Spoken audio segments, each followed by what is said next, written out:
Aku tuh dulu adalah penderita asma.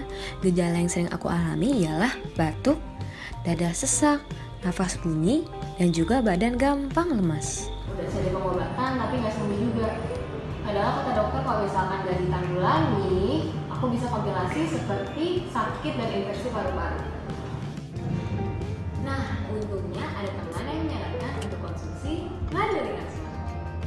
Rikasma itu formula madu dengan racikan bahan herbal terlengkap yang telah terbukti bisa nyembuhin penyakit asma dan saluran pernapasan kita.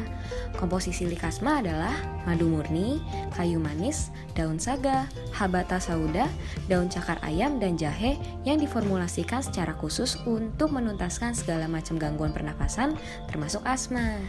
Cukup dengan satu produk dapat terhindar dari berbagai gangguan pernapasan. Nah, tunggu apa lagi? Tentukan masa depan Anda dan mulai hidup sehat dengan Rikasma.